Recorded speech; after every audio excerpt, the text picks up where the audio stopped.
കേരളത്തിലെ ഇടതുപക്ഷത്തിന് എന്താണ് ശരിക്ക് സംഭവിക്കുന്നത്? എന്തുകൊണ്ടാണ് രണ്ടാം തവണ അധികാരത്തിലിരിക്കുന്ന ഒരു പാർട്ടിക്ക് ലോക്സഭാ തെരഞ്ഞെടുപ്പ് നടക്കുമ്പോൾ കനത്ത പരാജയം ഏറ്റുവാങ്ങേണ്ടി വരുന്ന ഒരു സാഹചര്യം എന്താണ് കേരളത്തിലുള്ളത്? വേണമെങ്കിൽ ഇടതിന് ന്യായീകരിക്കാവുന്നതേ ഉള്ളൂ. കാരണം 2019 ഞങ്ങൾക്ക് ആകെ ഒരു സീറ്റേ ഉള്ളൂ, ഇത്തവണയും ഒരു സീറ്റുണ്ട്, ഒരു തോൽവിയുമില്ല, ഇതിൽ പ്രത്യേകിച്ച് വ്യത്യാസമൊന്നുമില്ല, ഇതിൽ പരാജയമില്ല, ഞങ്ങൾ ഉള്ള സീറ്റ് നിലനിർത്തി എന്നൊക്കെ വേണമെങ്കിൽ പറയാം. എന്നാൽ അതല്ല സത്യം എന്നുള്ളത് ഒരുമാതിരിപ്പെട്ട മനുഷ്യർക്കറിയാം. 2019 മുമ്പും ഇവിടെ ഇടതുണ്ടായിരുന്നു. രണ്ടാം തവണ ഒരു പാർട്ടിക്ക് അധികാരത്തിൽ വരാൻ പറ്റുക എന്ന് പറയുന്നത് ജനങ്ങൾക്ക് ശരിക്കും ഇഷ്ടമായിട്ട് തന്നെയാണ്. പിന്നെ ലോക്സഭാ ഇലക്ഷൻ വരുമ്പോൾ മാത്രം എന്തുകൊണ്ടാണ് ഇടതു പാർട്ടികളെ സ്ഥാനാർത്ഥികളെ മനുഷ്യർ തിരഞ്ഞെടുക്കാത്തതെന്ന് നമുക്കൊന്ന് അന്വേഷിക്കാം. എന്താണ് സംഭവിക്കുന്നതെന്ന് വളരെ സിമ്പിളായിട്ട് എന്തുകൊണ്ട് നമ്മൾ തോറ്റു എന്ന് നമ്മൾ തന്നെ ഒന്ന് അന്വേഷിക്കുന്നു. കേരളത്തിലെ കോൺഗ്രസ് സംവിധാനത്തിന്റെ കെട്ടുറപ്പുള്ള പ്രചാരണം കൊണ്ടാണ് അവർ ജയിച്ചത്? അല്ല, അവർ പോലും അത് അവകാശപ്പെടാൻ പോകുന്നില്ല. എന്നാൽ ഇടതു സ്ഥാനാർത്ഥികളുടെ മികവില്ലായ്മ കൊണ്ടാണോ അവരൊക്കെ കൂടെ തോറ്റുപോയത്? ഒരിക്കലുമല്ല, അതും പ്രതിപക്ഷം പോലും സമ്മതിക്കാത്ത കാര്യമാണ്. പിന്നെ എന്താണ് ശരിക്കും പ്രശ്നം? കേരളത്തിൽ വളരെ ശക്തമായ ഒരു ഭരണവിരുദ്ധ വികാരമുണ്ട് എന്നത് സത്യമാണ്. അത് അംഗീകരിച്ചേ പറ്റൂ. അത് എങ്ങനെ ഉണ്ടായി എന്ന് ആലോചിച്ചേ പറ്റൂ. തിരുത്താനുള്ള മനസ്സ് കാണിച്ചേ പറ്റൂ. തെറ്റ് ചൂണ്ടിക്കാണിക്കുന്നവരെ കുലംകുത്തികളാക്കാതിരിക്കുക, ഭയങ്കരമായ സൈബർ അറ്റാക്ക് ചെയ്യാതിരിക്കുക. വിമർശനങ്ങൾ ഇല്ലെങ്കിൽ എങ്ങനെയാണ് ഒരു മനുഷ്യനാണെങ്കിലും പാർട്ടി ആണെങ്കിലും ഒക്കെ എങ്ങനെയാണ് തിരുത്തലുകൾ ഉണ്ടാവുക? അപ്പൊ വിമർശനങ്ങൾ വേണം, തെറ്റുകൾ ചൂണ്ടിക്കാണിക്കാൻ ആരെങ്കിലും ഒക്കെ വേണം. തെറ്റുകൾ തിരുത്തി മുന്നോട്ട് പോകാനുള്ള എളുപ്പവഴി എന്ന് പറയുന്നത് തെറ്റ് പറ്റിയിട്ടുണ്ട് എന്ന് സമ്മതിക്കുക, അതിനുള്ള മനസ്സുണ്ടാവുക എന്നുള്ളതാണ്. ന്യായീകരിച്ചുകൊണ്ടേയിരുന്നാൽ ലോകാവസാനം വരെ ഇങ്ങനെ ന്യായീകരിച്ചുകൊണ്ടിരിക്കാം. അതിൽ തിരുത്തലുകൾ ഉണ്ടാകാൻ പോകുന്നില്ല, മുന്നോട്ട് പോക്കും ഉണ്ടാകില്ല. സഖാവ് കോടിയേരി ബാലകൃഷ്ണൻ എന്ന മനുഷ്യൻ CPIM സംബന്ധിച്ചിടത്തോളം പ്രവർത്തകർക്കും പാർട്ടിക്കും എത്രത്തോളം പ്രധാനപ്പെട്ട ഒരു മനുഷ്യനായിരുന്നു എന്ന് തെളിഞ്ഞ ഒരു തെരഞ്ഞെടുപ്പ് കൂടിയാണ് കഴിഞ്ഞു പോയത്. നികത്താൻ പറ്റാത്ത വിടവ് എന്ന് നമ്മൾ ചിലപ്പോഴൊക്കെ പലരെ കുറിച്ചും പല കാര്യങ്ങളെ കുറിച്ചൊക്കെ പറയും. ചിലപ്പോൾ അത് ഭയങ്കര ആലങ്കാരികമായി പറയും, ക്ലീഷേ വാചകമാണ്. പക്ഷെ സത്യത്തിൽ കോടിയേരി ബാലകൃഷ്ണനെ കുറിച്ച് പറയാൻ മറ്റൊരു വാക്കില്ല. നികത്താൻ പറ്റാത്ത വിടവ് എന്ന് വെച്ചാൽ സഖാവ് കോടിയേരി ബാലകൃഷ്ണനാണ് എന്ന് ബോധ്യപ്പെട്ട ഒരു തെരഞ്ഞെടുപ്പ് കൂടിയാണ് കഴിഞ്ഞു പോയത്. നമുക്കറിയാം, സ്ഥാനാർത്ഥി നിർണയത്തിലാണ് ഒരു തെരഞ്ഞെടുപ്പ് പ്രക്രിയ ആരംഭിക്കുന്നത്. സ്ഥാനാർത്ഥികളുടെ പേരും ചിത്രവും കാണുമ്പോൾ വാവ് അടിപൊളി എന്ന് നമുക്ക് തോന്നുന്നുണ്ടോ എന്നതേ അല്ല തെരഞ്ഞെടുപ്പിൽ ജയിക്കാനുള്ള മാനദണ്ഡം എന്ന് പറയുന്നത്. ഓരോ സ്ഥാനാർത്ഥികളും, തെരഞ്ഞെടുക്കപ്പെടുന്ന സ്ഥാനാർത്ഥികൾ അതാത് പ്രത്യേക മണ്ഡലത്തിലേക്ക് അനുയോജ്യരായ സ്ഥാനാർത്ഥികളാണോ എന്നത് വളരെ പ്രധാനപ്പെട്ട ഒരു സംഗതിയാണ്. ഇടതുപക്ഷത്തിന്റെ സ്ഥാനാർത്ഥികളുടെ മുഖം ഒന്ന് മനസ്സിലോർത്ത് നോക്കൂ.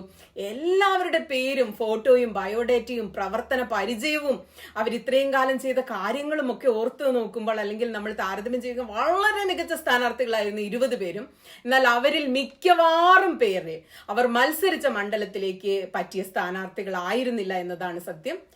മണ്ഡലം തിരിച്ചൊരു വിശദീകരണം, എന്തുകൊണ്ട് ആ സ്ഥാനാർത്ഥികൾ ആ മണ്ഡലത്തിൽ തോറ്റു എന്നത് അവസാനം പറയാം. എന്തായിരുന്നു ഓരോ സ്ഥാനാർത്ഥികളും അവർ മത്സരിച്ച ഇടത്ത് നേരിട്ട നെഗറ്റീവ് കാര്യങ്ങൾ, എന്താണ് അവരുടെ തോൽവിയിലേക്ക് വഴിവെച്ചത് എന്നത് വീഡിയോയുടെ അവസാനം പറയാം. അതിനു മുമ്പ് എനിക്ക് വേറെ കുറച്ച് കാര്യങ്ങൾ പറയാനുണ്ട്.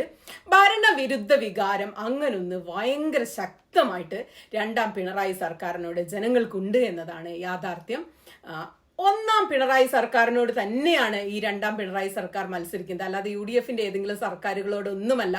ഒന്നാം പിണറായി സർക്കാരിനോട് മത്സരിച്ച് രണ്ടാം പിണറായി സർക്കാർ തോറ്റുപോകുന്ന കാഴ്ചയാണ് നമ്മൾ ഈ കണ്ടുകൊണ്ടിരിക്കുന്നത് മുഴുവൻ.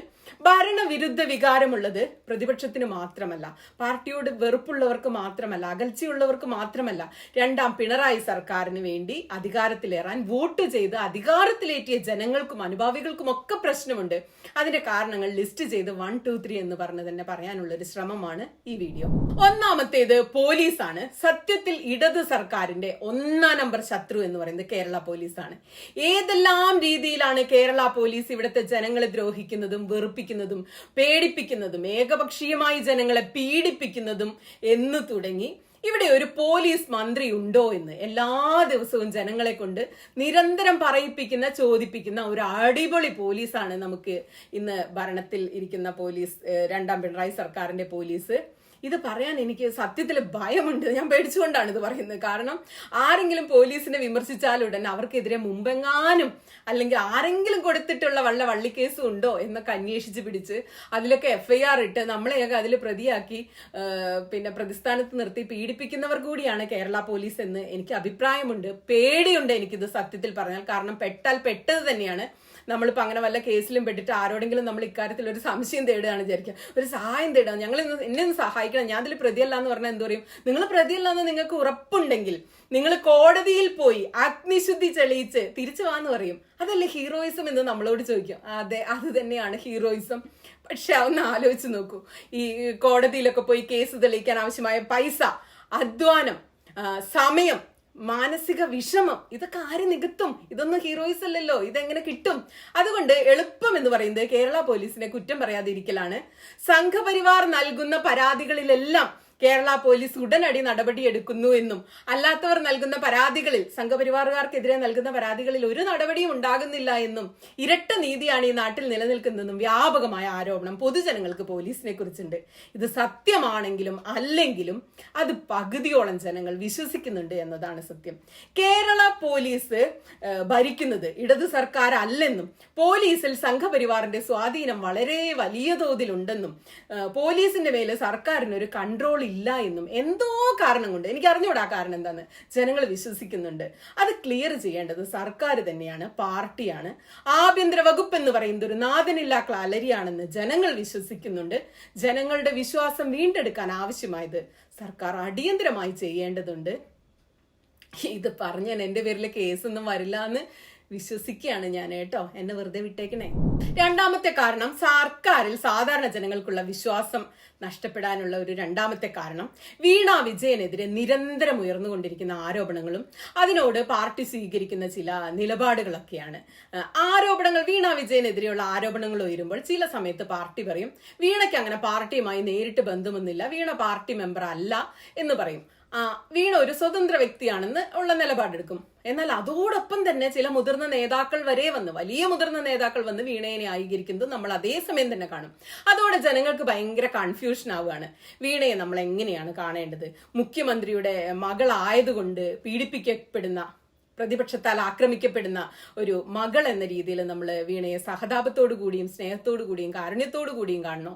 അതോ പാർട്ടിക്കാരിയായി കണ്ട് നമ്മൾ വീണയെ പ്രതിരോധിക്കണോ? അതോ സ്വതന്ത്ര ഒരു സംരംഭകയായി കണ്ടിട്ട് വീണയുടെ വഴിക്ക് വിട്ട് വീണ എന്തെങ്കിലും ആയിക്കോട്ടെ? ജനങ്ങൾക്ക് സംശയമാണ് ശരിക്ക്. വീണ വിജയൻ എന്ന് പറയുന്നത് കേരളത്തിലെ ഒരു സംരംഭകയാണ് എന്നാണ് നമ്മൾ മനസ്സിലാക്കുന്നത്. അവർക്കെതിരെ ഉയരുന്ന ആരോപണങ്ങളിൽ മറുപടി പറയേണ്ടത് സത്യത്തിൽ വീണ വിജയൻ തന്നെയാണ്. കാരണം അവരുടെ ബിസിനസ്സാണ്, അവരുടെ വ്യക്തിപരമായ ബിസിനസ്സാണ്. ആ ബിസിനസ്സിന് പാർട്ടിക്കോ പിന്നെ മുഖ്യമന്ത്രിക്കോ പാർട്ടി മെമ്പർമാർക്കൊന്നും യാതൊരു പങ്കുമില്ലാത്തൊരു ബിസിനസ്സാണിത്. എന്നാൽ ഇന്നേ വരെ ഒരിക്കൽ പോലും വീണ വിജയൻ എന്ന സംരംഭക ഒരു ഫേസ്ബുക്കിൽ പോസ്റ്റിലൂടെയോ ഒരു പ്രസ് മീറ്റിലേയോ അല്ലെങ്കിൽ മറ്റേതെങ്കിലും തരത്തിലോ അവർക്കെതിരെ ഉയരുന്ന ആരോപണങ്ങൾക്ക് ഇന്നേ വരെ ഒരു ചെറിയ മറുപടി പോലും പറയാൻ തയ്യാറായിട്ടില്ല എന്നത് വലിയൊരു പ്രശ്നമായി നമ്മുടെ നാട്ടിൽ നിലനിൽക്കുക തന്നെയാണ്. ഇതിൽ നിന്ന് ജനങ്ങൾ എന്താണ് മനസ്സിലാക്കേണ്ടത്? വീണ വിജയനെതിരെ ഏകപക്ഷീയമായ ആരോപണങ്ങൾ ഒരു വശത്ത് നടക്കുന്നു, വിശദീകരണമൊന്നും വരുന്നില്ല. അപ്പൊ വീണയ്ക്കെതിരെ നിരന്തരം ഉയരുന്ന ആരോപണങ്ങൾക്ക് വീണ ഒരു 2 വരി മറുപടി പോലും പറയാതെ എങ്ങനെയാണ് മനുഷ്യർ ഇതിലെ സത്യാവസ്ഥ മനസ്സിലാക്കുക? ഇനി പാർട്ടിയാണ് മറുപടി പറയാൻ തീരുമാനിച്ചിരിക്കുന്നതെങ്കിൽ കുഴപ്പമില്ല, പാർട്ടി പറഞ്ഞോട്ടെ. പക്ഷെ എന്തുകൊണ്ടാണ് പാർട്ടി ഇക്കാര്യത്തിൽ വ്യക്തമായൊരു മറുപടി ജനങ്ങളോട് പറയാത്തത്? ജനങ്ങൾക്ക് പലവിധ സംശയങ്ങളുണ്ട് ഈ വിഷയങ്ങളിലൊക്കെ. വീണ വിജയന്റെ കാര്യത്തിൽ അത് ദൂരീകരിക്കാൻ ആരും തന്നെ തയ്യാറാവുന്നില്ല എന്നതാണ് ഇവിടുത്തെ ഒരു സങ്കടകരമായ അവസ്ഥ. ഇക്കാര്യത്തിലുള്ള പുകമറ നീക്കുന്നത് ജനങ്ങളുടെ സംശയം മാറാൻ വളരെയധികം ഉപകരിക്കും. ഇക്കാര്യത്തിൽ മാതൃകയാക്കാവുന്ന ഒരു സംഭവം മുൻപ് നമുക്ക് പരിചയമുണ്ട്. ബിനീഷ് കോടിയേരി ഇതുപോലത്തെ അവസ്ഥകളിലൂടെയൊക്കെ കടന്നുപോയപ്പോൾ, ബിനീഷ് കോടിയേരിയുടെ വിഷയം വന്നപ്പോൾ കോടിയേരി ബാലകൃഷ്ണൻ ആ വിഷയത്തെ എത്ര പക്വതയോടെയാണ്, എത്ര മാന്യമായാണ് കൈകാര്യം ചെയ്തതെന്ന് കേരളം കണ്ടിട്ടുണ്ട്. ആ കോടിയേരി ബാലകൃഷ്ണൻ ആ വിഷയത്തെ കൈകാര്യം ചെയ്ത രീതിക്ക് കേരളം കൈയടിച്ചിട്ടുണ്ട്. ബിനീഷ് കോടിയേരിക്ക് ഒരു നീതി, വീണ വിജയന് മറ്റൊരു നീതി എന്ന ഇരട്ട നീതി ജനങ്ങൾക്ക് വിശ്വസിക്കാൻ വലിയ ബുദ്ധിമുട്ടാണ്. പാർട്ടിക്ക് വോട്ട് ചെയ്ത ആളുകൾക്കും അനുഭാവികൾക്കും ഒക്കെ ഇതിൽ സത്യത്തിൽ പ്രശ്നമുണ്ട് എന്നതാണ് സത്യം. മൂന്നാമത്തെ പോയിന്റ്, ജനങ്ങള് സർക്കാരുമായും പാർട്ടിയുമായും അകലാനുള്ള ഒരു കാരണം ശരിക്ക് മുഹമ്മദ് റിയാസ് എന്ന വളരെ സാധാരണക്കാരനായ താരതമ്യേന വളരെ പാർട്ടിയിൽ ജൂനിയറായ ഒരു മന്ത്രിയുടെ ആദ്യഘട്ടത്തിൽ നടന്ന പരിധി വിട്ട PR പണിയുടെ ഇമ്പാക്റ്റ് ആണ് ശരിക്ക്. മുഹമ്മദ് റിയാസ് കേരള മന്ത്രിസഭയിലെ താരതമ്യേന ജൂനിയറായ ഒരു പ്രത്യേകതയൊന്നുമില്ലാത്ത വളരെ സാധാരണക്കാരനായ പല മന്ത്രിമാരിൽ ഒരു മന്ത്രി മാത്രമാണല്ലോ ജനങ്ങളെ സംബന്ധിച്ചിടത്തോളം. എന്നാൽ പരിധി വിട്ടതും പരാജയപ്പെട്ടതുമായ ഒരു വലിയ PR വർക്ക് മുഹമ്മദ് റിയാസിന്റെ ഭാഗത്ത് നിന്ന് കേരളം കണ്ടു. ആവശ്യമുള്ളതിലും ഇല്ലാത്തതിലും ഒക്കെ അഭിപ്രായം പറയുക, ഇഷ്ടംപോലെ സോഷ്യൽ മീഡിയ കണ്ടന്റുകൾ ഉണ്ടാക്കി വിടുക, മുതിർന്ന ഇടത് നേതാക്കളെ പോലും അദ്ദേഹം വകവെക്കുന്നില്ല എന്ന് ജനങ്ങൾക്ക് തോന്നുന്ന രീതിയിൽ പല സാധനങ്ങളൊക്കെ ഉണ്ടായി വരിക. അങ്ങനെ ജനങ്ങൾക്ക് ഇതിൽ ഭയങ്കര സംശയം ഉണ്ടായി തുടങ്ങി. അതിന്റെ പരിണിത ഫലം എന്തായിരുന്നു? മന്ത്രി മുഹമ്മദ് റിയാസ് എന്ന പേര് മാറി മരുമോൻ എന്നൊരു വിളിപ്പേര് മുഹമ്മദ് റിയാസിന് വീണു. പാർട്ടിയിലെ പല മുതിർന്ന നേതാക്കളെയും രണ്ടാം പിണറായി സർക്കാർ വന്നപ്പോൾ സൈഡ് ലൈൻ ചെയ്ത് മാറ്റി നിർത്തിയിരുന്നു. ചിലർക്ക് മത്സരിക്കാൻ അവസരം കൊടുത്തില്ല, മറ്റു ചിലർ മത്സരിച്ച് ജയിച്ചു വന്നപ്പോൾ അവർക്ക് മന്ത്രിയാകാൻ അവസരം കൊടുത്തില്ല. ഇതിന് പാർട്ടി പല വിശദീകരണമൊക്കെ തരുന്നുണ്ട്. പാർട്ടി ഇപ്പൊ ഇങ്ങനെ നിയമം വെച്ചു, പുതിയ ആൾക്കാരെ ആക്കുന്ന, അങ്ങനെ പല നിയമങ്ങളൊക്കെ പറയുന്നുണ്ട്. പക്ഷെ എന്ത് ന്യായീകരണങ്ങൾ പറഞ്ഞാലും മുതിർന്ന നേതാക്കൾ, അവരിൽ പലരും ഭയങ്കര ജനപ്രിയ നേതാക്കളായിരുന്നു, മികച്ച മന്ത്രിമാരായിരുന്നു. അവരെവിടെയും ഇല്ലാതെ, ഒരു വിസിബിലിറ്റി പോലും ഇല്ലാതെ കേരളത്തിന്റെ ഏതോ മൂലയിൽ മാറിയിരിക്കുമ്പോഴാണ് മുഹമ്മദ് റിയാസ് അന്യായ PR വർക്കുമായിട്ട് സോഷ്യൽ മീഡിയയിൽ നിറഞ്ഞു നിൽക്കുന്നത് എന്നൊരു ഭയങ്കര ഒരു ചീത്ത കാര്യം ഇതിൽ സംഭവിച്ചു. സാധാരണക്കാരായ മനുഷ്യർക്ക് അതിൽ എന്തൊക്കെയോ സംശയങ്ങളുണ്ടായി, ഇത് കാണുന്നതിൽ അസ്വസ്ഥതയുണ്ടായി, പലർക്കും ഇതിൽ അസന്തുഷ്ടി ഉണ്ടായി, ഇത് എന്താണ് ഇങ്ങനെ എന്ന് തോന്നലുണ്ടാക്കി. അത് മാറ്റാൻ പാർട്ടിയോ മുഹമ്മദ് റിയാസോ ശ്രമിച്ചതേയില്ല. അതോ അവരിപ്പോഴും തിരിച്ചറിഞ്ഞിട്ടില്ല എന്ന് എനിക്കറിയില്ല കേട്ടോ. അതോടൊപ്പം പ്രതിപക്ഷം വലിയ തോതിൽ മരുമോൻ വിളി ഘടിപ്പിച്ചു. അടുത്ത മുഖ്യമന്ത്രി റിയാസ് ആണെന്ന പ്രചാരണം സംഘപരിവാറിന്റെ ഭാഗത്തു നിന്നുണ്ടായി. ഇതൊക്കെയായിട്ട് ഭയങ്കര വൃത്തികെട്ട ചർച്ചകൾ വന്നു. മരുമോൻ സ്ഥാനവും മന്ത്രിസ്ഥാനവും ആകെ കുഴഞ്ഞു മറിഞ്ഞ് ജനങ്ങൾ മുഹമ്മദ് റിയാസിനെ കാണുമ്പോൾ മുഴുവൻ മരുമോൻ എന്ന് മാത്രം ചിന്തിക്കാൻ തുടങ്ങി, മന്ത്രി എന്ന് തോന്നാതായി. പലപ്പോഴും എല്ലാത്തിലും അഭിപ്രായം പറയുന്ന ഈ റിയാസ് വീണ വിജയനെതിരെ നിരന്തരം ഉയരുന്ന ആരോപണങ്ങൾക്ക് കൃത്യമായി യാതൊരു മറുപടിയും ചെയ്യാൻ തയ്യാറായിട്ടുമില്ല ഇന്ന് വരെ. പുള്ളിയുടെ ചില മിന്നൽ പരിശോധനകൾ ഭയങ്കര വെറുതെ പോയിട്ട് ഉദ്യോഗസ്ഥരെയൊക്കെ പേടിപ്പിക്കുക, നാണം കെടുത്തുക, ക്യാമറ കൂട്ടിപ്പോയിട്ടുള്ള അപമാനിക്കലുകള്, ഫ്ലോട്ടിംഗ് ബ്രിഡ്ജ് പോലുള്ള ചില വിഷയങ്ങളിലെ ഉരുണ്ടുപെരൽ, ജനങ്ങൾക്ക് ബോധ്യം വരാത്ത ചില വിശദീകരണങ്ങൾ, ഫേസ്ബുക്കിൽ ഉണ്ടാക്കുന്ന ഈ അമിതമായ പൈങ്കിളിവൽക്കരണം ഒക്കെ കൂടി സർക്കാർ എന്നാൽ മുഹമ്മദ് റിയാസ് ആണെന്നൊരു തോന്നൽ ജനങ്ങൾക്കുണ്ടായി. മുഹമ്മദ് റിയാസ് ഒരു പരാജയമാണെന്നും അതിനാൽ ഈ സർക്കാരും അങ്ങനെയൊക്കെ പരാജയപ്പെട്ടതാണ് എന്നൊരു തോന്നൽ ഇൻഡയറക്റ്റായി ജനങ്ങളിലേക്ക് എത്തിച്ചേരാൻ ഈ മുഹമ്മദ് റിയാസിന്റെ ഈ പ്രവർത്തനങ്ങൾ കാരണമായി. ഒരു മന്ത്രി എന്ന നിലയിൽ ഒരു വ്യക്തിത്വമൊക്കെ ഉണ്ടാക്കി നന്നായി തിളങ്ങേണ്ട ഒരു മനുഷ്യനാണ് ശരിക്കും മുഹമ്മദ് റിയാസ്. പുള്ളി നല്ല കഴിവുള്ള ഒരാളാണ്. പക്ഷെ മരുമോൻ എന്നൊരു കുഴിയിൽ വീണുപോയി റിയാസ്. ഇതിലൊരു തിരുത്തലുണ്ടായാൽ വളരെ നന്നായിരിക്കും. പാർട്ടിക്കുള്ള പകുതി ചീത്തപ്പേര് പോകും. നാലാമത്തെ കാരണം, ഒരു സർക്കാർ എന്ത് ചെയ്യുന്നു എന്നത് വളരെ പ്രധാനപ്പെട്ടത് തന്നെയാണ്. പക്ഷെ അതിനേക്കാൾ വളരെ പ്രധാനപ്പെട്ടതാണ് ഇതൊക്കെ ഞങ്ങൾ ചെയ്തു കേട്ടോ, ഞങ്ങൾ ഈ കാര്യം ചെയ്തു എന്ന് ജനങ്ങളെ അറിയിക്കുക, അവരെ ബോധ്യപ്പെടുത്തുക എന്നത്. അക്കാര്യത്തിൽ രണ്ടാം പിണറായി സർക്കാർ സമ്പൂർണ്ണ പരാജയമാണ്. മുഴുവൻ മന്ത്രിമാരുടെ പേര് പോലും ജനങ്ങൾക്ക് പെട്ടെന്ന് ഓർത്തെടുത്ത് പറയാൻ കഴിയാത്തത്ര അദൃശ്യരാണ് മന്ത്രിമാര്. പിണറായി എന്ന മുഖ്യമന്ത്രിയെ മാത്രമേ ജനങ്ങൾക്ക് സത്യമായിട്ടും അറിയുള്ളൂ. ഒന്നാം പിണറായി സർക്കാരിനെ കുറിച്ച് ഓർത്തു നോക്കുക. എല്ലാ മന്ത്രിമാർക്കും വ്യക്തിത്വം ഉണ്ടായിരുന്നു, മുഖമുണ്ടായിരുന്നു, പേരുണ്ടായിരുന്നു. അവർ ചെയ്തിരുന്ന ജനോപകാരപ്രദമായ കാര്യങ്ങൾ ജനങ്ങളിലേക്ക് അവർ തന്നെ നേരിട്ടെത്തിയിരുന്നു. പല കാര്യങ്ങൾ നമുക്കൊക്കെ ലിസ്റ്റ് ചെയ്ത് പറയാൻ പറ്റുമായിരുന്നു. ഇന്ന മന്ത്രി ഇന്നത് ചെയ്തു, ഇന്ന മന്ത്രി ഇന്നത് ചെയ്തു എന്ന്. മന്ത്രിമാർ ജനങ്ങളോട് വളരെ അടുപ്പം പുലർത്തുന്നവരായിരുന്നു, അവരുടെ ആക്സസ് ചെയ്യാൻ പറ്റുന്നവരായിരുന്നു. സർക്കാർ സത്യത്തിൽ ഒരുപാട് നല്ല കാര്യങ്ങൾ ചെയ്യുന്നുണ്ട് ഈ രണ്ടാം പിണറായി സർക്കാരും. എന്നാൽ അത് ജനങ്ങളിലേക്ക് എത്തുന്നേയില്ല. അതോടൊപ്പം സർക്കാരിനെ വിമർശിക്കുന്നവരെ നേരിടുന്ന രീതി എന്ന് പറയുന്നത് പലപ്പോഴും അതിക്രൂരമായ രീതിയിലാണ് സർക്കാരിനെതിരെ ചെറിയ വിമർശനങ്ങൾ ഉയർത്തുന്ന ആളുകളെ പോലും നേരിടുന്നത്. ഉദാഹരണത്തിന് ഞാനൊരു കാര്യം പറയാം. മറിയക്കുട്ടി എന്ന വളരെ വയസ്സായ ഒരു സ്ത്രീ പെൻഷൻ കിട്ടാത്തതിൽ പ്രതിഷേധിക്കുന്നു. നമ്മൾ അവരുടെ ബാക്ക്ഗ്രൗണ്ടോ രാഷ്ട്രീയമൊക്കെ എന്തോ ആവട്ടെ വിട്ടേക്കുക. സമാധാനപരമായിട്ട് ഈ പ്രശ്നം പരിഹരിക്കേണ്ടതിന് പകരം അവരെ വിളിച്ച് കാര്യങ്ങൾ തിരക്കി പ്രായമായ ഒരു സ്ത്രീക്ക് നൽകേണ്ട പരിഗണനയൊക്കെ നൽകി അവരുടെ അടുത്ത് വീഴ്ച ഉണ്ടാവുക, അവരുടെ രാഷ്ട്രീയം അതൊക്കെ എന്തോ ആവട്ടെ, അതൊന്നും ഇവിടെ വിഷയമേ അല്ല. അർഹിക്കുന്ന ഒരു പ്രാധാന്യത്തോടെ അവരെ അവഗണിച്ച് അടുത്ത വിഷയത്തിലേക്ക് പോകേണ്ടതിന് പകരം ഈ വിഷയം സോഷ്യൽ മീഡിയ ഏറ്റെടുക്കുകയാണ് ചെയ്തത്. സോഷ്യൽ മീഡിയയിലൂടെ ഒരു മാസത്തോളമാണ് ഈ മറിയക്കുട്ടിയെ വളഞ്ഞിട്ട് ആൾക്കൂട്ട ആക്രമണം നടത്തുന്ന ഒരു അവസ്ഥയുണ്ടായത്. ഇതൊക്കെ സാധാരണ ജനങ്ങളിൽ ഭയങ്കര അകൽച്ച ഉണ്ടാക്കാൻ ഉപകരിക്കുന്ന കാര്യങ്ങളാണ്. പാർട്ടിക്കാർക്ക് പ്രശ്നമൊന്നും തോന്നില്ലായിരിക്കും, പക്ഷെ സാധാരണക്കാർക്ക് ഇത് പ്രശ്നമാണ്. പെൻഷൻ നൽകുന്നത് നല്ല കാര്യം തന്നെയാണ്. എന്നാൽ പെൻഷൻ ചിലപ്പോൾ മുടങ്ങുമ്പോൾ, അതിനെക്കുറിച്ച് പരാതികൾ ഉയരുമ്പോൾ അതും സമചിത്തതയോടെ, കാരുണ്യത്തോടെ, മനുഷ്യത്വത്തോടെ വേണം അഡ്രസ്സ് ചെയ്യാൻ. അല്ലാതെ വൈരനിര്യാതന ബുദ്ധിയോടെ ഇത്തരത്തിലുള്ള പാവങ്ങളെ നേരിടുന്നതൊന്നും പാർട്ടിയുടെ ഒരു പേര് നന്നാക്കാൻ പൊതുജനങ്ങൾക്കിടയിൽ ഉപകരിക്കില്ല. കേന്ദ്ര സർക്കാർ അർഹതപ്പെട്ട പണം നൽകാതെ കേരള സർക്കാരിനെ ഭയങ്കര ശ്വാസം മുട്ടിച്ചതിന്റെ ഫലമായിട്ടുണ്ടായ ശരിക്കും സാമ്പത്തിക ഒരു ഞെരുക്കം നാട്ടിലുണ്ടായിട്ടുണ്ട്. ഇതൊന്നും ജനങ്ങളെ നന്നായി അറിയിച്ച് ഒരു കൂട്ടായ ജനകീയ കൂട്ടായ്മയോ പ്രതിഷേധമോ പ്രക്ഷോഭമോ ഒന്നും നടത്താൻ സർക്കാരിന് കഴിയുന്നില്ല എന്നതാണ് സത്യം. കേന്ദ്രം കേരളത്തെ പ്രതിക്കൂട്ടിലാകുമ്പോൾ അതിനെതിരെ പ്രതിഷേധം ഉയരേണ്ടത് പൊതുജനങ്ങളിൽ നിന്ന് കൂടിയാണ് ഉയരേണ്ടത്. അല്ലാതെ CPM പാർട്ടി മെമ്പർമാരിൽ നിന്നല്ല ഇതൊക്കെ മാത്രം ഉണ്ടാകുന്നത്. ഒരു സർക്കാരിനെ സപ്പോർട്ട് ചെയ്യേണ്ടത് അവരുടെ പാർട്ടി മെമ്പർമാർ മാത്രമല്ല, പാർട്ടി പരിപാടി പോലെയാണ്. കഴിഞ്ഞ കുറച്ചു കാലമായിട്ട് എല്ലാ പ്രതിഷേധങ്ങളും പ്രക്ഷോഭങ്ങളും നല്ല പരിപാടികളും എല്ലാം സംഘടിപ്പിക്കപ്പെടുന്ന സർക്കാർ അവരുടെ പാർട്ടിയിൽപ്പെട്ട ആളുകൾ എന്ന രീതിയിലാണ്. ഞാനും എന്റെ ഓളും എന്റെ തട്ടാനും എന്ന രീതിയിലേക്ക് ഇടത് പാർട്ടികളുടെ പ്രവർത്തനം മാറുന്നത് സത്യത്തിൽ സങ്കടകരമായ കാര്യമാണ്. അവിടെ എല്ലാവർക്കും ഇടമുണ്ടാകണം. അത് പ്രതിഷേധമാണെങ്കിലും ഒരു മേളയാണെങ്കിലും എന്താണെങ്കിലും പാർട്ടി മെമ്പർമാർ മാത്രം വോട്ട് ചെയ്തിട്ടല്ല ഒരു സർക്കാരിനെ തിരഞ്ഞെടുക്കുന്നത്. അനുഭാവികൾ വോട്ട് ചെയ്യുന്നുണ്ട്, നിഷ്പക്ഷരായ മനുഷ്യർ വോട്ട് ചെയ്യുന്നുണ്ട്, ചിലപ്പോൾ പ്രതിപക്ഷത്തുള്ളവർ വോട്ട് ചെയ്യുന്നുണ്ടാവും. ഒരു സർക്കാർ പരിപാടിയിൽ എല്ലാവർക്കും ഇടം വേണം. എന്നാൽ രണ്ടാം പിണറായി സർക്കാർ പ്രവർത്തിക്കുന്നത് പാർട്ടിക്കാർക്ക് വേണ്ടി മാത്രം എന്ന നിലയിലുള്ള ഒരു സർക്കാരായി പൊതുജനങ്ങൾക്ക് തോന്നുന്നുണ്ട്. CPM നിരന്തരം പറയുന്ന ഒരു കാര്യമാണ്, നിങ്ങൾ പൊതുവിമർശനം പാടില്ല, പൊതുവായിട്ട് വിമർശിക്കേണ്ട ആവശ്യമില്ല, വിമർശനം പാർട്ടിക്കകത്ത് മതിയെന്ന്. അത് പാർട്ടി മെമ്പർമാർക്ക് മാത്രം ബാധകമായൊരു കാര്യമാണ്. ഈ പാർട്ടിയെ ചുറ്റിപ്പറ്റി ഒരുപാട് അനുഭാവികളുണ്ട്, അഭ്യുദയകാംക്ഷികളുണ്ട്.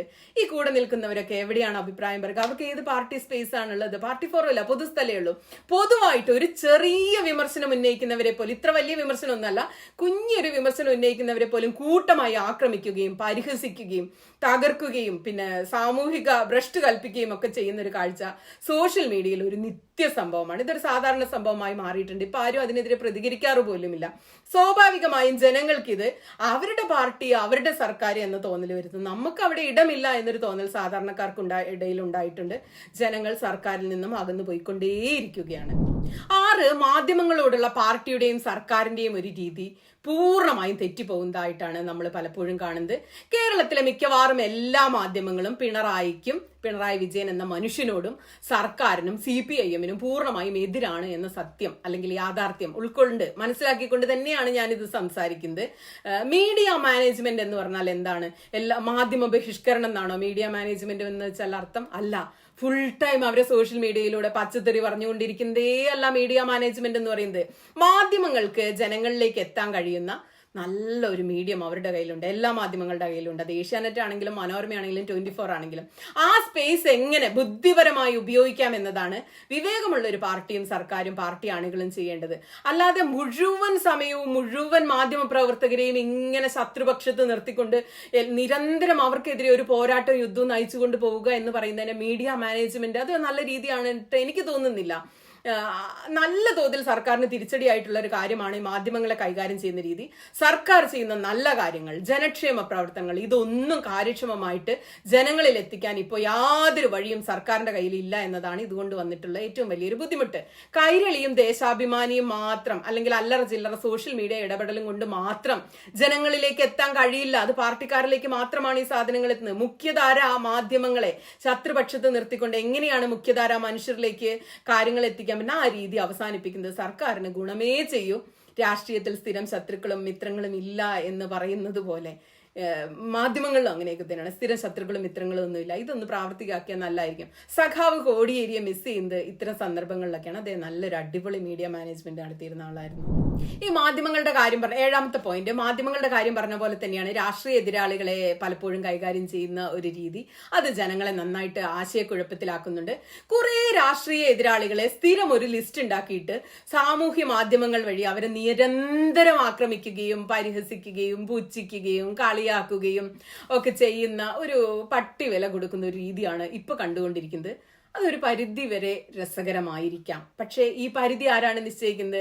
അങ്ങനെ പരിധി നിശ്ചയിക്കാൻ ഉത്തരവാദിത്തമുള്ള ആരും ഈ സോഷ്യൽ മീഡിയയിൽ ഇല്ല.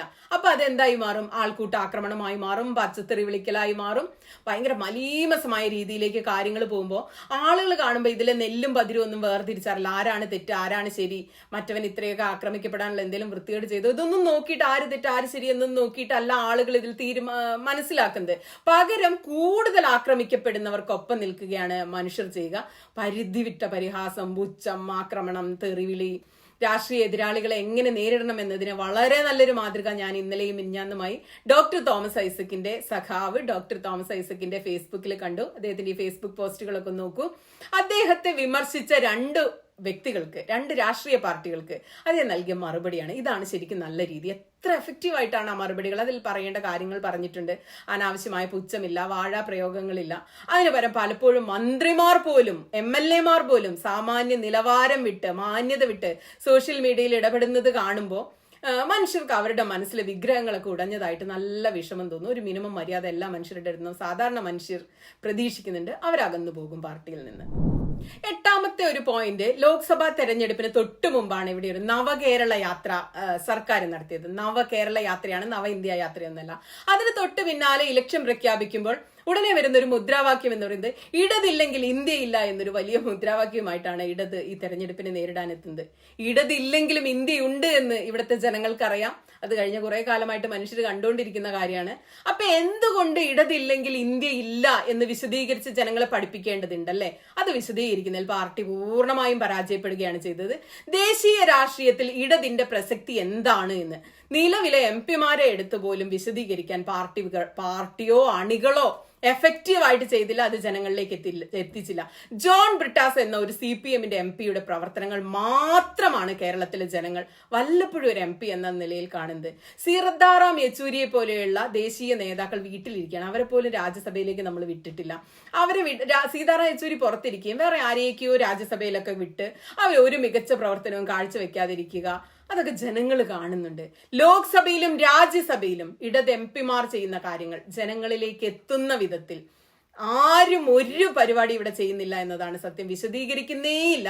മാധ്യമങ്ങളെ മുഴുവൻ ആദ്യം തന്നെ ശത്രുക്കളാക്കി വെച്ചുകൊണ്ട് ഈ MP-മാരൊന്നും പ്രസംഗിക്കുന്നതോ പ്രവർത്തിക്കുന്നതോ ഒന്നും വാർത്തകളായി പോലും, ഒരു വരി വാർത്തയായിട്ട് പോലും മിക്കവാറും ആരുടെയും പ്രസംഗമോ പ്രവർത്തനമോ ജനങ്ങളിൽ എത്താറില്ല. ന്യൂസിൽ പോലും ഇടം പിടിക്കാറില്ല. പിന്നെ എന്ത് കണ്ടിട്ടാണ് ജനങ്ങള് ഇടതില്ലെങ്കിൽ ഇന്ത്യയില്ല എന്ന മുദ്രാവാക്യം എന്തിനാണ് വിശ്വസിക്കേണ്ടത്? എങ്ങനെയാണ് വിശ്വസിക്കേണ്ടത്? എന്താണ് അവരുടെ മുന്നിലുള്ള മാതൃക? ചില മുദ്രാവാക്യങ്ങൾ അതിഭയങ്കരമായിട്ട് തിരിച്ചടിക്കും. എല്ലാ മുദ്രാവാക്യങ്ങളും എല്ലാ ക്യാമ്പയിനുകളെയും സഹായിക്കില്ല. അത്തരത്തിൽ ഇടതില്ലെങ്കിൽ ഇന്ത്യയില്ല എന്ന മുദ്രാവാക്യം തിരിച്ചടിച്ചൊരു മുദ്രാവാക്യമാണ്. അങ്ങനെ ഒരു മുദ്രാവാക്യം ഉയർത്തിയ പാർട്ടിയുടെ മുഖ്യമന്ത്രി, കേരളത്തിൽ മാത്രമേ ഇടതിന് ഭരണമുള്ളൂ ഉയർക്കണം, ആ മുഖ്യമന്ത്രി കേരളത്തിലെ തിരഞ്ഞെടുപ്പ് മാത്രം കഴിഞ്ഞോടൻ ഇന്ത്യ ബാക്കിയാകുമോ എന്ന് നോക്കാൻ പോലുമുള്ള ക്ഷമ കാണിക്കാതെ, സമയം കിട്ടാതെ, ഇന്ത്യയുടെ ഭാവിയിൽ യാതൊരു ആശങ്കയും പ്രകടിപ്പിക്കാതെ, ഒരു സംസ്ഥാനത്തും പ്രചാരണത്തിന് പോകാതെ, മുഴുവൻ ഇലക്ഷൻ പ്രോസസ്സും തീരുന്നതിന് മുമ്പ് കേരളം വിട്ടു, ഇന്ത്യ വിട്ടു, എവിടെയോ ടൂർ പോയി. ഇത്തരത്തിലുള്ള ഇരട്ടത്താപ്പുകൾ എന്ന് പറയുന്നത് ആളുകൾക്ക് ഭയങ്കര വിഷമമുണ്ടാക്കും. ആളുകൾ പൊട്ടന്മാരല്ല, ആളുകൾ ഇതൊക്കെ കണ്ടുകൊണ്ടിരിക്കുകയാണ്. ഇടതില്ലെങ്കിൽ ഇന്ത്യയില്ല എന്ന് പറഞ്ഞിട്ട് മുഖ്യമന്ത്രി ടൂർ പോകുമ്പോൾ അണികൾക്ക് വിഷമമുണ്ടാവും, അനുഭാവികൾക്ക് വിഷയമുണ്ടാവും, പാർട്ടി മെമ്പർമാർക്ക് വിഷയമുണ്ടാകും. പാർട്ടി പറയുന്നത് വിശ്വസിച്ച് ഇടതില്ലെങ്കിൽ ഇന്ത്യയില്ല എന്ന് പറഞ്ഞു നടന്നവർ പെട്ടെന്ന് പിണറായി കേരളം വിട്ടതിന് മറുപടി പറയാൻ നിർബന്ധിതരാകും. എന്താണ് മറുപടി പറയുക? ഇതിന് എന്ത് മറുപടിയാണ് പറയുക അണികൾ? അതോടൊപ്പം പ്രതിപക്ഷമുയർത്തിയ ഒരു മുദ്രാവാക്യം എന്താണെന്ന് അറിയാമോ? രാഹുൽ ഗാന്ധി മത്സരിക്കുന്നതും ശ്രമിക്കുന്നതും ഭരണഘടനയെ സംരക്ഷിക്കാനും ഇന്ത്യയെ സംരക്ഷിക്കാനും വേണ്ടിയാണ്.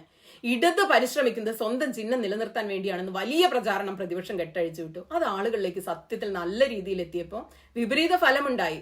എന്നാൽ ഞങ്ങൾ ഇന്ത്യക്ക് വേണ്ടി നിൽക്കുന്നു, ഇടതില്ലെങ്കിൽ ഇന്ത്യയില്ല എന്ന് പറയുന്ന ഇടത് പാർട്ടികൾ ജനങ്ങളെ ഒന്നും ബോധ്യപ്പെടുത്താൻ ശ്രമിച്ചില്ല. ജനങ്ങളിലേക്ക് ആ മെസ്സേജ് എത്തിയതേയില്ല. പിണറായി വിജയൻ ആരാധിക്കുന്ന ഒരുപാട് മനുഷ്യർ കേരളത്തിലുണ്ട്. ഞാനും അതിൽപ്പെട്ട ഒരാൾ തന്നെയാണ്. അദ്ദേഹത്തെ ആളുകൾ കാണുന്നത്, മോദിയെ എങ്ങനെയാ BJP-ക്കാർ കാണുന്നത് എന്നപോലെ തന്നെയാണ് പിണറായി വിജയനെ ഇടതുപക്ഷക്കാർ കാണുന്നത്. ഒരു അഭയസ്ഥാനമാണ്, ഒരു സുരക്ഷിതമായ ഇടം, ആശ്രയിക്കാം, നമ്മൾ സംരക്ഷിക്കുമെന്ന ഭയങ്കരമായൊരു സെക്യൂരിറ്റി ഫീലാണ് ആ മനുഷ്യൻ വിശ്വസിക്കുന്നവർക്ക് നൽകുന്നത്. നിങ്ങളെ ഞാൻ സംരക്ഷിക്കുമെന്ന ഭയങ്കര സെക്യൂരിറ്റി ഫീല് ആണ് ഒന്നാം പിണറായി സർക്കാരിലെ ഒന്നാം പിണറായി മുഖ്യമന്ത്രി ജനങ്ങൾക്ക് നൽകിയത്. കോവിഡ് ആയിക്കോട്ടെ, പ്രളയമായിക്കോട്ടെ, പൗരത്വ നിയമം വന്നോട്ടെ, കേന്ദ്ര സർക്കാർ എന്ത് വേണമെങ്കിലും ഇവിടെ ചെയ്തോട്ടെ, എന്തും വരട്ടെ, ഞാൻ നിങ്ങൾക്ക് മുന്നിൽ നിൽക്കും, എന്നെ തൊട്ടിട്ടേ നിങ്ങളെ തൊടാൻ അനുവദിക്കൂ എന്നൊരു വലിയ മെസ്സേജ് ഒന്നാം പിണറായി സർക്കാരിലെ ഒന്നാം മുഖ്യമന്ത്രി പിണറായി ഓരോ ചലനത്തിലും ഉണ്ടായിരുന്നു, ഓരോ വാക്കുകളിലും ഉണ്ടായിരുന്നു. മനുഷ്യരിലേക്ക് അത് കൃത്യമായിട്ട് കൺവേ ചെയ്യുകയും ചെയ്തു. എന്നാൽ രണ്ടാം സർക്കാർ വന്നതോടെ മുഖ്യമന്ത്രി വളരെ റയറായിട്ടാണ് ജനങ്ങളോട് സംസാരിക്കുന്നത്, മാധ്യമങ്ങളോടും സംസാരിക്കാറില്ല. അദ്ദേഹത്തിന്റെ ഒരു മെസ്സേജും ജനങ്ങൾക്ക് കിട്ടുന്നില്ല, അദ്ദേഹത്തിനെ കാണാൻ പോലും കിട്ടുന്നില്ല. ഈ സെക്യൂരിറ്റി ഫീലൊക്കെ കട്ടായി. മാധ്യമങ്ങളോട് സംസാരിക്കുമ്പോഴാണല്ലോ ജനങ്ങളോട് സംസാരിക്കുന്നതായിട്ട് മെസ്സേജുകൾ ഇട്ട് ഒന്നും കിട്ടാതായി. അത്തരത്തിൽ പിണറായി വിജയനെ ആശ്രയിച്ചു നിന്നിരുന്ന ലക്ഷക്കണക്കിന് മനുഷ്യരുണ്ട് കേരളത്തിൽ. അവര് പെട്ടെന്ന് ഭയങ്കര അരക്ഷിതരായി. അവരുടെ ഒരു ആങ്കർ പോയിന്റ് പോയി.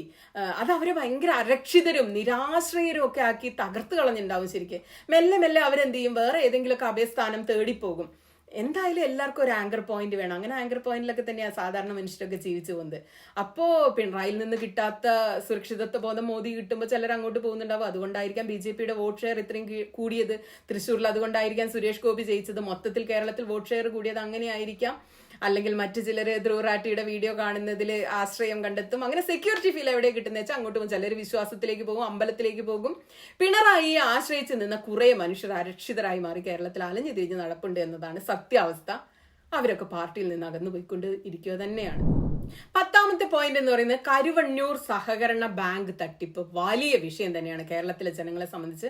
ആളുകളുടെ വിശ്വാസം നഷ്ടപ്പെട്ടു പോയി. പാർട്ടിയിലുള്ള നുള്ളിപ്പെറുക്കി ഉണ്ടാക്കിയ ആകെയുള്ള സമ്പാദ്യമൊക്കെ കൊണ്ടിട്ട് അത് നഷ്ടപ്പെടുന്നതിനേക്കാൾ വലിയ വേദന എന്താണെന്ന് പറയാം. പണം പോയതല്ല വേദന, വിശ്വസിച്ച പാർട്ടിക്കാർ നമ്മുടെ ചുറ്റും ഇരുന്നവരാണ് നമ്മളെ പറ്റിച്ചത് എന്നറിയുന്നതാണ് ഏറ്റവും വലിയ വേദന. എന്നാൽ ജനങ്ങളുടെ വിഷമം മാറ്റാനുള്ള, സങ്കടം മാറ്റാനുള്ള, സാമ്പത്തിക സ്ഥിതി മാറ്റാനുള്ള ഫലപ്രദമായ ഒരു നീക്കവും ആദ്യഘട്ടത്തിൽ പാർട്ടിയുടെയോ സർക്കാരിന്റെയോ ഭാഗത്തു നിന്നും ഉണ്ടായതേയില്ല. 11ാമത്തെ പോയിന്റ്, പിണറായി വിജയനും BJPയും തമ്മിൽ എന്തൊക്കെയോ ചില കൊടുക്കൽ വാങ്ങലുകൾ ഉണ്ടെന്ന് കഴിഞ്ഞ കുറേ കാലമായി ഇവിടുത്തെ പ്രതിപക്ഷം നിരന്തരം പ്രചരിപ്പിച്ചുകൊണ്ടിരിക്കുകയാണ്.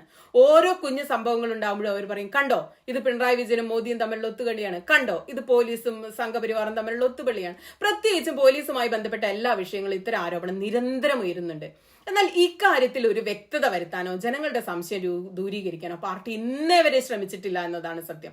അത്തരം ഒരു ആരോപണത്തിന്റെ പുകമറ നിൽക്കുന്ന ഒരിടത്തേക്കാണ് ദല്ലാൾ നന്ദകുമാർ എന്നതിനെ പോലെയുള്ള ഒരു വൃത്തികെട്ട മനുഷ്യൻ വന്ന് കയറുന്നത്. അത് തെരഞ്ഞെടുപ്പിന് തൊട്ട് മുമ്പ് വന്ന് പറയുകയാണ് EP ജയരാജനും പ്രകാശ് ജാവദേക്കറുമായിട്ടുള്ള കൂടിക്കാഴ്ചയുടെ കാര്യമാണ് വിളിച്ചു പറയുന്നത്.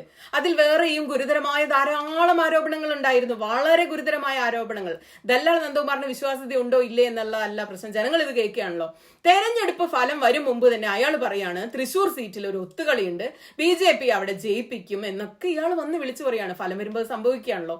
എന്നിട്ട് അതിനൊക്കെയുള്ള മറുപടി EP ജയരാജൻ എന്നാണ് പറയുന്നത്? ഇവിടുത്തെ കേരളത്തിലെ മനുഷ്യർ മുഴുവൻ വോട്ട് ചെയ്യാൻ പോകുന്ന തെരഞ്ഞെടുപ്പ് ദിവസം രാവിലെ EP ജയരാജൻ ഇതിന് മറുപടി പറയാൻ വേണ്ടി തെരഞ്ഞെടുക്കുകയാണ്. തെരഞ്ഞെടുപ്പ് നടക്കുന്ന ദിവസം മുഴുവൻ ചാനലുകളിലെ ബ്രേക്കിംഗ് ന്യൂസ് എന്തായിരുന്നു? CPM BJP രഹസ്യബാന്ധവം. അതിന് EP ജയരാജൻ പറയുന്ന മറുപടി ഇതെല്ലാം നന്ദകുമാറിന്റെ എന്തൊരു കഷ്ടമാണ്. ഇടതിന് വോട്ട് ചെയ്യാൻ വേണ്ടി വീട്ടിൽ നിന്ന് തുണി മാറി ഇറങ്ങിയവർ പോലും വോട്ട് മാറ്റി ചെയ്യാൻ ഈ സംഭവം കാരണമായിട്ടുണ്ടാകും. കാരണം ഇടതാണ് സംഘപരിവാർ പിന്നെ വർഗീയതയെ ചെറുക്കുന്നത് എന്ന് പറഞ്ഞ വലിയ പ്രചാരണം നടത്തി ഇടതില്ലെങ്കിൽ ഇന്ത്യയില്ല എന്നൊക്കെ പറഞ്ഞ് ജനങ്ങളോട് പറഞ്ഞുകൊണ്ടിരിക്കുമ്പോഴാണല്ലോ ഈ സംഭവങ്ങളൊക്കെ നടക്കുന്നത്. അപ്പൊ ജനങ്ങൾ ഏതാണ് വിശ്വസിക്കേണ്ടത്? EP ജയരാജൻ പറയുന്നത് വിശ്വസിക്കണോ? പാർട്ടി പറയുന്നത് വിശ്വസിക്കണോ? ദല്ലാൾ നന്ദകുമാർ പറയുന്നത് വിശ്വസിക്കണോ? ഏതാണ് വിശ്വസിക്കേണ്ടത്? പാർട്ടി പറയുന്നത് ജനങ്ങൾ വിശ്വസിക്കുമായിരുന്നു. EP ജയരാജനെതിരെ പാർട്ടി ഒരു ചെറിയ നടപടി എടുത്തിരുന്നെങ്കിൽ പാർട്ടിയെ ജനങ്ങൾ വിശ്വസിച്ചേനെ. പക്ഷെ ഒരു നടപടി ഉണ്ടായില്ല. എന്തുകൊണ്ടായിരിക്കും അത്? ജനങ്ങൾക്ക് പാർട്ടിയിലുള്ള വിശ്വാസം നഷ്ടപ്പെടാൻ ഇതിൽ കൂടുതൽ എന്ത് റീസൺ ആണ് വേണ്ടത്? പൊതുവെ ഈ അടുത്ത കാലത്തായി കാണുന്ന ഒരു പ്രവണത, അഴിമതി ആരോപണം അല്ലെങ്കിൽ വ്യക്തികൾക്കെതിരെയുള്ള ആരോപണം, അങ്ങനെ എന്തെങ്കിലുമൊക്കെ പാർട്ടിക്കോ സർക്കാരിനോ എതിരെയുള്ള ആരോപണം ഉണ്ടാകുമ്പോൾ എന്ത് തന്നെ ഉണ്ടായാലും പാർട്ടിയിൽ നിന്ന് യാതൊരു വിശദീകരണവും ഉണ്ടാകുന്നില്ല. അതും ഉണ്ടാവുകയാണെങ്കിൽ തന്നെ ഇതിന്റെ കാറി കെട്ട് പിന്നെ എന്തെങ്കിലും ആയിരിക്കും വിശദീകരണം ഉണ്ടാകുന്നത്. മുഖ്യമന്ത്രി ഇടയ്ക്കിടെ പറയും എല്ലാം ജനങ്ങൾ കാണുന്നുണ്ട്, എല്ലാം ജനങ്ങൾക്ക് അറിയാമെന്ന്. അതെങ്ങനെയാണ് ശരിയാവുന്നത്? ജനങ്ങൾ പാർട്ടിയിൽ നിന്നും മുഖ്യമന്ത്രിയിൽ നിന്നും പല കാര്യത്തിലും വിശദീകരണം ആഗ്രഹിക്കുന്നുണ്ട്. നേരിട്ട് മറുപടി കേൾക്കാൻ അതുകൊണ്ട് വലിയൊരു വിവാദം ഉണ്ടാവും. മുഖ്യമന്ത്രി വന്നൊരു മറുപടി പറഞ്ഞാൽ തീരുന്ന പ്രശ്നം ഈ നാട്ടിലുള്ളൂ, അതിലും വലിയ പ്രശ്നങ്ങളൊന്നും ഈ നാട്ടില്ല. പക്ഷെ മിണ്ടാറില്ല. അവസാനം കുറെ പേര് പ്രതിപക്ഷം പറയുന്നതും വാട്സാപ്പുകൾ വഴി വരുന്നതും ഒക്കെ കാണും, അത് വിശ്വസിക്കും. കാരണം വേറൊരു സോഴ്സിൽ നിന്ന് വിശദീകരണം വരുന്നേ ഇല്ല. 12ാമത്തെ ഒരു പോയിന്റ്, വാട്സാപ്പ് യൂണിവേഴ്സിറ്റികളുടെയും സമാന്തര മാധ്യമങ്ങളുടെയും ഒക്കെ ഒരു ശക്തിയിൽ ഇനിയും കേരളത്തിലെ ഇടത് പാർട്ടികൾക്ക് വിശ്വാസമേ വന്നിട്ടില്ല. ഭയങ്കര പുച്ഛാണ് ഇതിനെയൊക്കെ. ഇന്ത്യയിൽ കോൺഗ്രസിന് സംഭവിച്ച വീഴ്ചയിൽ മുഖ്യ പങ്ക് വഹിച്ചത് ഈ വാട്സാപ്പ് നുണകളാണ് എന്നതിൽ നിന്നെങ്കിലും നമ്മൾ പാഠം പഠിക്കേണ്ടതുണ്ടല്ലേ. ഇപ്പൊ കേരളത്തിലും ഇത് തന്നെയാണ് സംഭവിച്ചുകൊണ്ടിരിക്കുന്നത്. പിണറായി വിരുദ്ധ, CPM വിരുദ്ധ മാധ്യമങ്ങളൊക്കെ പടച്ചു വിടുന്ന കാര്യങ്ങൾ കാട്ടുതീ പോലെയാണ് ജനങ്ങളിൽ എത്തിച്ചേരുന്നത്. എന്ത് പറഞ്ഞാലും സർക്കാരിനെതിരെ, പിണറായിക്കെതിരെ എന്ത് പറഞ്ഞാലും ഉടനെ എല്ലാ വീട്ടിലും ചെല്ലും. എല്ലാവരും ഗോവിന്ദമാഷ പോലെ ബുദ്ധിജീവികളൊന്നും അല്ല. കുറെ പേര് ഇതൊക്കെ വിശ്വസിക്കും, അല്ലാതെ എല്ലാവരും ഇത് എടുത്ത് ക്രോസ് ചെക്ക് ചെയ്ത് അങ്ങനെയൊന്നല്ല വിശ്വസിക്കുക. പക്ഷെ ഇത്തരത്തിലുള്ള ഒരു ആരോപണത്തിനും ഒരിക്കലും പാർട്ടിയുടെ ഒരു മറുപടി വരുന്നില്ല, സർക്കാരിന്റെ മറുപടി വരുന്നില്ല, മന്ത്രിമാരുടെ വിശദീകരണം വരുന്നില്ല. എന്തിനേറെ പറയുന്നു, പാർട്ടി അണികളുടെ ന്യായീകരണം പോലും പലപ്പോഴും ഉണ്ടാകാറില്ല. അപ്പൊ സത്യം എന്ന് പറയുന്നത് ഒരിക്കലും ജനങ്ങളിൽ എത്തുന്നില്ല. ഇതിനെതിരായ ചർച്ചകൾ മാധ്യമങ്ങളിൽ നടക്കും. പലപ്പോഴും ന്യായീകരിക്കാൻ CPMന്റെ ആളുകൾ പോവില്ല. കൃത്യമായ വിശദീകരണങ്ങൾക്ക് പകരം സമൂഹ മാധ്യമങ്ങളിലൂടെയുള്ള പരിഹാസം, പുച്ഛം കൊണ്ടൊന്നും ഒരു ഗുണവും ഇത്തരം കാര്യങ്ങൾ ഉണ്ടാകില്ല എന്നതാണ് സത്യം. കൃത്യമായി വിശദീകരിക്കണം എന്താണ് സംഭവം. ഫാക്ട് ചെക്ക് ചെയ്യേണ്ടത് പാർട്ടി തന്നെയാണ്. വാട്സാപ്പുകളിൽ പിണറായി വിരുദ്ധ നുണകളുടെ ഒരു കുത്തൊഴുക്കാണ്. നിങ്ങൾക്കൊന്ന് ഓടിച്ചു നോക്കിയാൽ തന്നെ കാണാം. ആളുകൾ ഇതൊക്കെ എടുത്ത് സ്വന്തമായിട്ട് കൊണ്ടുവന്ന് ഫാക്ട് ചെക്ക് നടത്തില്ല. ഓക്കെ, ഇത് ഇങ്ങനെയാണ്, ഇത് അങ്ങനെയാണ്, പിണറായി ഇങ്ങനെയൊന്നും അല്ല. ജനങ്ങൾക്ക് അതിന്റെ ഒന്നും യാതൊരു ആവശ്യമില്ല. അവരെന്താണ് കാണുന്നതെന്ന് വെച്ചാൽ അതങ്ങോട്ട് വിശ്വസിക്കും. അപ്പൊ ഫാക്ട് ചെക്ക് ചെയ്യേണ്ടത് പാർട്ടിയാണ്. 13ാമത്തെ ഒരു പോയിന്റ്, നവകേരള സദസ്സുമായി ബന്ധപ്പെട്ട് നടന്ന ചില ആക്രമണങ്ങൾ, പൂച്ചട്ടി ആക്രമണങ്ങൾ, ജീവൻ രക്ഷാ പ്രവർത്തനമൊക്കെ എന്തിനു വേണ്ടിയാണോ ആ യാത്ര നടന്നത് അതിൽ നിന്നുള്ള ജനങ്ങളുടെ ശ്രദ്ധ പൂർണ്ണമായി മാറിപ്പോയി. ഇപ്പൊ ആഫ്റ്റർ എഫക്ട് ഓർക്കുമ്പോൾ ഇതൊക്കെയാണ് ഇപ്പൊ ശരിക്കും മെമ്മറിയിലുള്ളത്. നേരത്തെ പറഞ്ഞ പോലെ ഒരു കൃത്യമായ വിശദീകരണവും ആരും ഇക്കാര്യത്തിലൊന്നും നൽകുന്ന വിശദീകരണങ്ങൾ തെറ്റിപ്പോയിട്ടുണ്ട്. അതേപോലെ ജനരോഷം പുകയുന്ന ഒരു സംഗതിയാണ് വീട് കെട്ടുന്നവരെ ബാധിക്കുന്ന ബിൽഡിംഗ് നികുതി, പെർമിറ്റ് വർധനയൊക്കെ.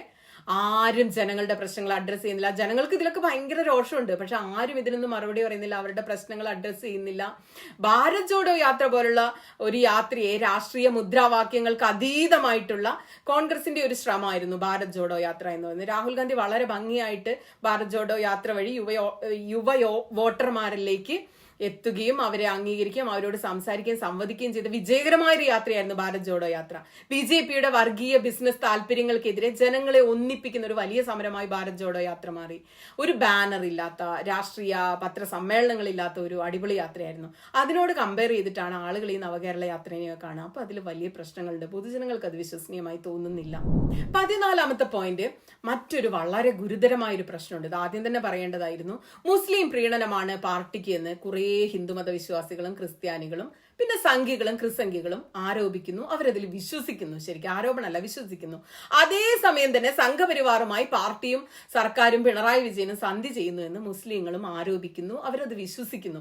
ഇത്തരത്തിൽ തെറ്റിദ്ധാരണ ഉണ്ടാക്കുന്ന നിലപാടുകൾ പാർട്ടിക്ക് എന്തെങ്കിലും വിഷയത്തിലൊക്കെ എടുക്കുന്നുണ്ടോ, എടുത്തത് കൊണ്ടാണോ ഇങ്ങനെ ജനങ്ങൾക്ക് തെറ്റിദ്ധാരണ ഉണ്ടായത്? അങ്ങനെ വിഷയത്തിൽ എടുക്കുന്നുണ്ടെങ്കിൽ അത് തെറ്റാണ്. ജനങ്ങളുടെ ഈ വലിയ തെറ്റിദ്ധാരണ മാറ്റി ഈ വിഷയത്തിലെയൊക്കെ പുകമറയൊക്കെ നീക്കേണ്ടതുണ്ട്. അല്ലെങ്കിൽ രണ്ടു കൂട്ടരും പാർട്ടിയിൽ നിന്ന് അകന്നു പോകുന്ന അവസ്ഥയാണ് ഇപ്പോൾ ഉണ്ടായിരിക്കുന്നത്. 15ാമത്തെ പോയിന്റ്, രാഹുൽ ഗാന്ധി പ്രധാനമന്ത്രിയാകുമെന്ന് കരുതിയാണ് 2019 ഒരു UDFന് 19 സീറ്റ് വിജയം കിട്ടിയതെങ്കിൽ ഇത്തവണ അത് രാഹുലിലൊന്നും കേന്ദ്രീകരിച്ചിട്ടല്ല ആ പ്രചാരണം നടന്നത്. പകരം ഇന്ത്യ മുന്നണിക്ക് നരേന്ദ്രമോദിയെ പുറത്താക്കാൻ കഴിയും എന്ന തരത്തിലുള്ള ഒരു ഇംപ്രഷൻ ഉണ്ടാക്കാൻ വേണ്ടി കോൺഗ്രസിനും ഇന്ത്യ മുന്നണിക്കും കഴിഞ്ഞു. 2019 രാഹുൽ ഗാന്ധിയെ പ്രധാനമന്ത്രി സ്ഥാനാർത്ഥിയായി കാണിച്ച് പ്രധാനമന്ത്രിയായി കിട്ടാൻ വേണ്ടി കോൺഗ്രസ് ശ്രമിച്ചുവെങ്കിലും ഇത്തവണ ഇന്ത്യ മുന്നണി എന്ന ഒരു വലിയ സംയുക്ത സേന തന്നെയാണ് നരേന്ദ്രമോദിക്കെതിരെ അണിനിരുന്നതും ഈ തെരഞ്ഞെടുപ്പിനെ നേരിട്ടതും. കോൺഗ്രസിന് പ്രധാനമന്ത്രി പദം ലക്ഷ്യമാക്കുന്നില്ല എന്ന ശരിക്കുമുള്ള ക്ലിയർ ആയിട്ടുള്ള പാർട്ടി സൂചനകൾ ജനങ്ങൾക്ക് കിട്ടുന്നുണ്ടായിരുന്നു. അതുകൊണ്ട് കേരളത്തിലെ ജനങ്ങളുടെ വോട്ട് പൂർണ്ണമായും കോൺഗ്രസ് സ്ഥാനാർത്ഥികൾക്കല്ല, രാഹുൽ ഗാന്ധിക്കുമായിരുന്നില്ല. പകരം നരേന്ദ്രമോദിയെ തോൽപ്പിക്കാൻ വേണ്ടി ഏത് സംവിധാനമാണ് ശക്തം, ആരെയാണ് വിശ്വസിക്കാൻ പറ്റുക എന്ന് നോക്കിയിട്ടാണ് കേരളത്തിലെ ജനങ്ങൾ വോട്ട് ചെയ്തത്. അവിടെ ഇടതുപക്ഷം എന്ന് പറയുന്നത് ചിത്രത്തിൽ പോലും ഇല്ലായിരുന്നു എന്നതാണ് സത്യം. കാരണം രാഹുൽ ഗാന്ധിക്കെതിരെ പോലും ഇടത് നേതാക്കൾ നിരന്തരം പ്രസംഗിക്കുകയുണ്ടായിരുന്നു. അതൊക്കെ തെരഞ്ഞെടുപ്പിൽ തിരിച്ചടിച്ചു. കൂടാതെ കോൺഗ്രസ് നേതൃത്വം ഗാന്ധി കുടുംബത്തിൽ നിന്ന് ഈ നേതൃത്വം മാറ്റി മല്ലികാർജുൻ ഖാർഗെയിലേക്ക് നേതൃത്വം നീക്കി. അദ്ദേഹത്തിന്റെ ഒരു ഇരുത്തം വന്ന രാഷ്ട്രീയ രീതികൾ, മല്ലികാർജുൻ ഖാർഗെയുടെ ഒരു പൊതുജനസമ്മിതി, അതൊക്കെ കോൺഗ്രസിനെ വളരെയേറെ ഈ തെരഞ്ഞെടുപ്പിൽ സഹായിച്ചു. അങ്ങനെ അവർക്ക് വലിയ നേട്ടം കൊയ്യാനായി. 16ാമത്തെ ഒരു പോയിന്റ്, മുതലാളിത്ത വിരുദ്ധ പ്രക്ഷോഭങ്ങളും മുദ്രാവാക്യങ്ങളും ഒക്കെ ഇടത് പാർട്ടികളുടെ ഒരു കുത്തകയായിട്ടാണ് നമ്മൾ ഈ കഴിഞ്ഞ ഇത്രയും കാലം കണ്ടിരുന്നത് അല്ലെ. നമ്മൾ അങ്ങനെയാണ് കണ്ടിരുന്നത്. പണ്ട് കോൺഗ്രസ് സർക്കാരുകളെയൊക്കെ ടാറ്റ ബിർള സർക്കാർ എന്ന് ഇടത് പാർട്ടികൾ പരിഹസിച്ചിരുന്നു. എന്നാൽ ഇന്ന് അതേ കാര്യം ചെയ്യുന്നത്, ആ മുതലാളിത്ത വിരുദ്ധ മുദ്രാവാക്യം ഉയർത്തുന്നത് സത്യത്തിൽ ആരാണ്? അദാനി അംബാനി സർക്കാർ എന്ന മുദ്രാവാക്യം ഉയർത്തുന്നത് വലത് പാർട്ടിയായ കോൺഗ്രസിന്റെ നേതാവായ രാഹുൽ ഗാന്ധിയാണ് നിരന്തരം ഈ മുദ്രാവാക്യം ഉയർത്തുന്നതും കോർപ്പറേറ്റുകൾക്കെതിരെ സംസാരിക്കുന്നു. കഴിഞ്ഞ 5 വർഷം എത്രയോ തവണ അദാനി അംബാനി വിരുദ്ധ മുദ്രാവാക്യങ്ങൾ രാഹുൽ ഗാന്ധി ഉയർത്തി കോർപ്പറേറ്റുകൾക്കെതിരെ പരസ്യമായി നിരന്തരം സംസാരിച്ചു കൊണ്ടിരുന്നു. അതിന്റെ പേരിൽ പാർലമെന്റിൽ നിന്ന് രാഹുലിനെ പുറത്താക്കുന്ന സാഹചര്യം ഉണ്ടായി. മഹുവ മൊയ്ത്ര നിരന്തരം അദാനി അംബാനി ഇത്തരം ആളുകൾക്കെതിരെ സംസാരിച്ചു. മഹുവ മൈത്രിയെയും പാർലമെന്റിൽ നിന്ന് പുറത്താക്കാൻ നോക്കി. ചുരുക്കി പറഞ്ഞാൽ ഇടതിന്റെ സ്പേസിലേക്ക് ദേശീയ തലത്തിൽ വലതു പാർട്ടികൾ മെല്ലെ മെല്ലെ കയറി വരുന്ന ഒരു കാഴ്ചയാണ് ഇതുകൊണ്ടൊക്കെ ഉണ്ടായത്. സത്യസന്ധമായിട്ട് തുറന്ന മനസ്സോടെ തോൽവിയെയും ഇടതിന് സംഭവിക്കുന്ന ഒരു മാറ്റത്തെയും വിലയിരുത്താനാണ് ശ്രമിച്ചത്. ഇത് കാണാൻ പറ്റുന്നില്ലെങ്കിൽ, ഇത് വിലയിരുത്തിയില്ലെങ്കിൽ ഇനിയും ജനങ്ങൾ അകന്നു പോയിക്കൊണ്ടേയിരിക്കും. പാർട്ടി മെമ്പർമാർ മാത്രം മതി എന്ന നിലപാട് പാർട്ടി തിരുത്തണം. കൃത്യമായ സോഷ്യൽ മീഡിയ പോളിസി ഉണ്ടാകണം. വിമർശിക്കുന്നവരെ മുഴുവൻ വളരെ ക്രൂരമായ ആൾക്കൂട്ട ആക്രമണം നടത്താനും രാഷ്ട്രീയ എതിരാളികളെ ഇങ്ങനെ അരിഞ്ഞു വീഴ്ത്താനും മാധ്യമ പ്രവർത്തകരെ ഫുൾ ടൈം 24/7 പച്ചത്തെറി പറയാനും മാത്രമല്ല സോഷ്യൽ മീഡിയ സത്യത്തിൽ ഉപയോഗിക്കേണ്ടത്. കുറെ പോസിറ്റീവായ കാര്യങ്ങൾക്ക് കൂടി ഉപയോഗിക്കണം. സർക്കാർ ചെയ്യുന്ന കാര്യങ്ങൾ ജനങ്ങളിൽ എത്തിക്കാനോ നല്ല നല്ല കാര്യങ്ങൾക്ക് വേണ്ടി സോഷ്യൽ മീഡിയ ഉപയോഗിക്കണം. എങ്കിലേ ജനങ്ങൾക്ക് പാർട്ടിയോട് അടുപ്പം ഉണ്ടാവുള്ളൂ. സർക്കാരിന്റെ പ്രവർത്തനങ്ങൾ ജനങ്ങളിൽ എത്തിക്കേണ്ടതുണ്ട്. പറ്റിയ തെറ്റുകൾ തിരുത്തേണ്ടതുണ്ട്. ജനങ്ങളുടെ ശബ്ദം പാർട്ടിയും സർക്കാരും ശരിക്കും കേൾക്കേണ്ടതുണ്ട്. ഇപ്പൊ ജനങ്ങളുടെ ശബ്ദം എന്ന് പറയുന്നത് പാർട്ടി കേൾക്കുന്നേ ഇല്ല എന്നത് എനിക്ക് ഉറപ്പിച്ച് പറയാൻ പറ്റും ഈ തെരഞ്ഞെടുപ്പിന്റെ റിസൾട്ട് വെച്ചിട്ട്. കാരണം ഈ തെരഞ്ഞെടുപ്പില് ഒരു ഇടതുപക്ഷ പാർട്ടി മെമ്പറായ, പാർട്ടിയിൽ സ്ഥാനമാനങ്ങളൊക്കെ വഹിക്കുന്ന ഒരു പാർട്ടി മെമ്പറോട് ഞാൻ പറഞ്ഞു, ഈ തെരഞ്ഞെടുപ്പിൽ മിക്കവാറും എല്ലാവരും തോൽക്കും, ഒരു സീറ്റിലും ജയിക്കാനൊന്നും സാധ്യതയില്ല, ചിലപ്പോൾ 20-20 കോൺഗ്രസ് എടുക്കുമെന്ന് പറഞ്ഞപ്പോൾ പൊട്ടിത്തെറിക്കുക ചെയ്ത എന്നോട്. ഞങ്ങളുടെ പാർട്ടിയിലെ കണക്കനുസരിച്ച് പകുതി പേരെങ്കിലും ജയിക്കുമെന്ന് വളരെ ആത്മവിശ്വാസത്തോടു കൂടി പ്രഖ്യാപിച്ചു. നിങ്ങളൊന്ന് ഓർത്തു നോക്ക്, 1 ലക്ഷത്തിന് മേൽ വോട്ടിനാണ് മിക്ക സ്ഥാനാർത്ഥികൾ ഈ നാട്ടിൽ ജയിച്ചിട്ടുള്ളത്.